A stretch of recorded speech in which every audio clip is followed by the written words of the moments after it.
ni Mare? Gumersinda Daplin. Nya, nara ko pangutanan ni mo, mga tuluran ni siya ka question. So, first, niya kay, pila na ka years ani sa Zero. Oo. 31 years. Oh my God! 51 years. Dugay-dugay na di ay. 1993. Unsay mga nindot arian diri sa kanday? Dina sa kuan.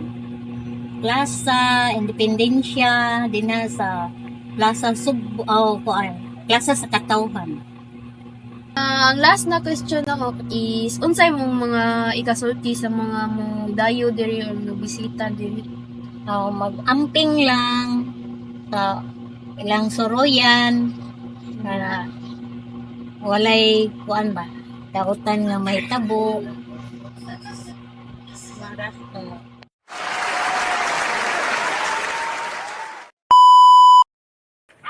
Hi ma'am, may hapon. Unsay nga ni mo ma? Hi, Mrs. Amelia Sarno, O gasaga puyo ma'am. Basak sa Nicolas, Og pila atong edad. 65. Nalang ko'y tulo ka pangutana ma'am ha. Og mao ni sila.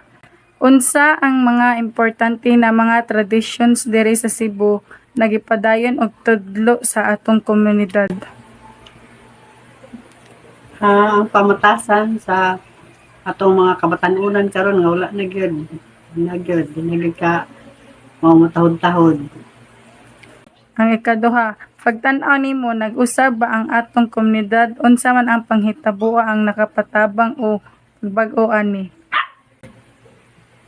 Pagbago, Oh, kuan. Medidad. Usab na atong pagkuan. Lahi na sa unang panahon nga kuan daghan na kayong tao, hamok, ano. nga ang last question ma'am. Pagtan-aw nimo unsa impact sa atong kultura o history sa atong komunidad sa atong lugar nagpuy-an karon? Ang impact. Dahil daghan na kayong balay. Wala tayo, wadto tagkasada, puno, sa tadapita, din nakasakay, daghan na kayong tao, yun, usab na din ang komunidad. Yung impact po na. Nara ma'am, daghang salamat. Salamat. Pagtan-aw nimo unsay impact sa atong kultura ug history sa atong komunidad sa atong lugar nagipuy-an karon? Ang aton karon nga komunidad galisod tungod sa kadaghan na gid naton nga mga tawo nga mahal ang palaliton sa Tara. mahal ang palaliton way pagid mga kasagaran way mga trabaho. May gabi ila. Musta mga karon la? Okay ra. Sige la. Kanang karon nga gabi na ba? Nalang ta ko'y pangutanan nimo or interview ba? Okay ra makaka? Okay lang. Unsa sayod okay daw. Wow. Sige, atong first question. Unsa ang mga importante nga tradisyon hanuna ha Samar nga nitutudlo lagi hapon ti kang yana? Alas 6, mga bata, kinanglan na din sa pagbalay. Tapos mag-free. Tapos mga durongan, magkaon. Dungan ba? Magkaon.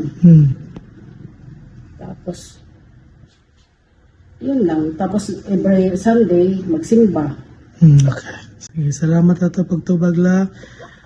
Sige, bagay sa number 2 nga pangutana la. Pagkita nimo, nag-iba na ba ang komunidad naton anuna ha Samar? Tas kung nag-iba na, ano man ang mga butang nga nakapabago iton? Nag-iba na. Nagbago na. Kasi noon, baryo pa man lang yan. Ngayon, naging city na. Karag siguro, nag-progress na siya. Sige lang, salamat sa imong answer. Padayon ta sa atong last question. Pagkita nimo, ano ang impact aton kultura ha aton komunidad una dito na Samar? Kultura. Kultura dito aton, ang sa Samar, sa nagyapon, mangingisda, magpanguma, may mga negosyante gyapon. Tas ano man ang impact iton ha yung lugar una? Ano ka pa bulig iton nga pag ibahan lugar? Okay, dako gad. Malaki gad ang diferensya noon at saka ngayon. Siyempre city na gud. Tapos, Yun na. sige. Ang progress niya. Sige. City. Sige, salamat lang.